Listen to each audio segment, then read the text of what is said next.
ಪ್ರೀತಿಯುಳ್ಳ ದೇವಜನರೇ, ನಿಮ್ಮೆಲ್ಲರಿಗೂ ಬೇಗನೆ ಬರಲಿಕ್ಕಿರುವ ಯೇಸು ಕ್ರಿಸ್ತನ ಶ್ರೇಷ್ಠವಾದ ನಾಮದಲ್ಲಿ ವಂದನೆಗಳು. ಶಾಲೋಮ್, ನಿಮಗೆ ಸಮಾಧಾನವಾಗಲಿ. ಈ ದಿನ ದೇವರ ವಾಕ್ಯದ ಧ್ಯಾನಕ್ಕಾಗಿರುವಂಥ ವಿಷಯ ಕಣ್ಣೀರಿಗೆ ಬೆಲೆ ಇದೆ. ಅದಕ್ಕೆ ಆಧಾರವಾಗಿ ಕೀರ್ತನೆಗಳ ಗ್ರಂಥ 126 ವಚನ, ಅಳುತ್ತಾ ಬಿತ್ತುವವರು ಹಾಡುತ್ತಾ ಕೊಯ್ಯುವರು. ನೋಡ್ರಿ, ಈಗ ಓದಿದ ವಾಕ್ಯ ಭಾಗದಲ್ಲಿ ನಾವು ನೋಡುತ್ತಾ ಇದ್ದೇವೆ, ಅಳುತ್ತಾ ಬಿತ್ತುವವರು ಹಾಡುತ್ತಾ ಕೊಯ್ಯುತ್ತಾರಂತೆ. ಬಿಲ್ಲಿ ಸಂಡೆ ಎಂಬಂಥ ಒಬ್ಬ ದೇವ ಮನುಷ್ಯರು ತನ್ನ ಪ್ರಸಂಗಗಳಲ್ಲಿ ಯಾವಾಗಲೂ ಈ ಘಟನೆಯನ್ನು ಹೇಳುತ್ತಿದ್ದುಂಟು. ಒಬ್ಬ ನಂಬಿಕೆ ಇಲ್ಲದ ಕಮ್ಮಾರನಿದ್ದನು. ಅವನು ಯಾವ ಕ್ರೈಸ್ತನು ನನ್ನ ಬಳಿ ಬಂದು ಕ್ರೈಸ್ತ ಧರ್ಮದ ಬಗ್ಗೆ ಮಾತನಾಡಲು ಸಾಧ್ಯವಿಲ್ಲ, ನಾನು ಅವನ ಜೊತೆ ವಾದ ಮಾಡಿ ಬಾಯಿ ಮುಚ್ಚಿಸಿ ಬಿಡುತ್ತೇನೆಂಬುದಾಗಿ ಸವಾಲು ಹಾಕುತ್ತಿದ್ದನು. ಇದನ್ನು ತಿಳಿದಂಥ ಸ್ಥಳೀಯ ಸಭೆಯ ವಯಸ್ಸಾದ ಹಿರಿಯರೊಬ್ಬರು ಹೇಗಾದರೂ ಈ ಮನುಷ್ಯನನ್ನು ಭೇಟಿಯಾಗಬೇಕೆಂಬುದಾಗಿ ಯೋಚಿಸಿ ಅವರ ಹೆಂಡತಿಯೊಂದಿಗೆ ಸೇರಿ ಅವನಿಗಾಗಿ ಪ್ರತಿದಿನ ಕಣ್ಣೀರಿನಿಂದ ಪ್ರಾರ್ಥಿಸಲು ಆರಂಭಿಸಿದರು.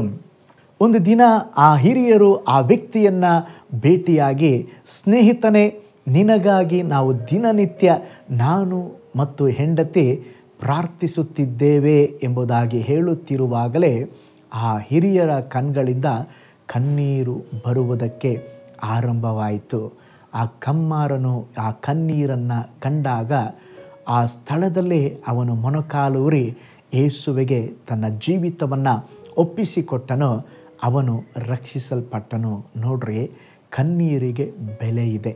ಯಾರಿಂದಲೂ ನನ್ನನ್ನು ಬದಲಾಯಿಸಲು ಸಾಧ್ಯವಿಲ್ಲ ಎಂಬುದಾಗಿ ವಾದ ಮಾಡುತ್ತಾ ಇದ್ದಂಥ ಕಮ್ಮಾರನು ಒಂದು ಕಣ್ಣೀರಿನ ಪ್ರಾರ್ಥನೆಯಿಂದ ರಕ್ಷಿಸಲ್ಪಟ್ಟನು. ಪ್ರೀತಿಯುಳ್ಳ ದೇವಜನರೇ, ನಿಮ್ಮ ಕುಟುಂಬದಲ್ಲಿ ಸಹ ಬಿರುಕುಗಳು ಉಂಟಾಗಿರಬಹುದು, ನಿಮ್ಮ ಸಂಬಂಧಗಳು ಒಡೆದು ಹೋಗಿರಬಹುದು. ಓ ಸ್ತೋತ್ರ, ನಿಮ್ಮ ಜೀವಿತದಲ್ಲಿ ಹೇಳಲಾರದಷ್ಟು ಸ್ತೋತ್ರ ಅನೇಕ ಸವಾಲುಗಳು, ಸಮಸ್ಯೆಗಳು ಬಂದಿರಬಹುದು. ಪಾಸ್ಟರ್, ಇದರಿಂದ ನನಗೆ ಬಿಡುಗಡೆ ಇಲ್ವಾ ಎಂಬುದಾಗಿ ಯೋಚಿಸುತ್ತಾ ಇರಬಹುದು. ನೀವು ಕಣ್ಣೀರಿನಿಂದ ಪ್ರಾರ್ಥಿಸುವಾಗ, ಕಣ್ಣೀರಿನಿಂದ ನಿಮ್ಮ ಮಕ್ಕಳಿಗಾಗಿ, ಕಣ್ಣೀರಿನಿಂದ ನಿನ್ನ ಗಂಡನಿಗಾಗಿ, ಕಣ್ಣೀರಿನಿಂದ ನಿನ್ನ ಹೆಂಡತಿಗಾಗಿ ನೀನು ಪ್ರಾರ್ಥಿಸುವಾಗ ಸಂಗತಿಗಳು ಬದಲಾಗುತ್ತದೆ. ಏಕೆಂದರೆ ಕಣ್ಣೀರನ್ನು ಕಾಣುವ ದೇವರು ಹಾಗೆ ಅವರನ್ನು ನೋಡಿ ಹೋಗುವವರಲ್ಲ.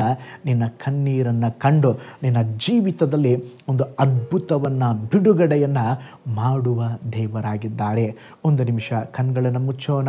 ನಿಮ್ಮ ಜೀವಿತದಲ್ಲಿ ಸ್ತೋತ್ರ ನಿಮ್ಮನ್ನು ತೊಂದರೆ ಪಡಿಸುವ, ವೇದನೆ ಪಡಿಸುವ ಕಾರ್ಯಗಳಿಗೆ ಕಣ್ಣೀರಿನಿಂದ ಪ್ರಾರ್ಥಿಸಿರಿ. ಹಾಲೆಲೂಯ. ಪರಲೋಕದಲ್ಲಿ ವಾಸ ಮಾಡುವ ನಮ್ಮ ತಂದೆಯಾದ ದೇವರೇ, ಈ ಸುಂದರವಾದ ಈ ಹೊಸ ದಿನಕ್ಕಾಗಿ ಸ್ತೋತ್ರ. ಕಣ್ಣೀರಿಗೆ ಬೆಲೆ ಇದೆ ಅಲ್ಲಪ್ಪ. ಕಣ್ಣೀರಿನಿಂದ ಪ್ರಾರ್ಥಿಸುವವರ ಪ್ರಾರ್ಥನೆಯನ್ನು ಕೇಳಿ ಅದ್ಭುತ ಮಾಡುವ ದೇವರು ನೀವು.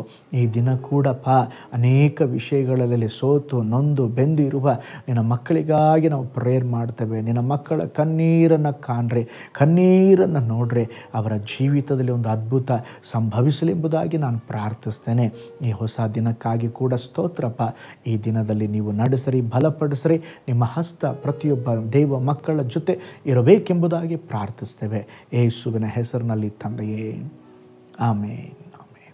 Price the lord. ಕರ್ತನು ನಿಮ್ಮನ್ನು, ನಿಮ್ಮ ಕುಟುಂಬವನ್ನು ಆಶೀರ್ವದಿಸಲಿ. ಕಣ್ಣೀರಿನಿಂದ ಪ್ರಯತ್ನಿಸಿರಿ, ಕಣ್ಣೀರಿನಿಂದ ಪ್ರಾರ್ಥಿಸಿರಿ, ಸಂಗತಿಗಳು ಬದಲಾಗುತ್ತದೆ. God bless you all.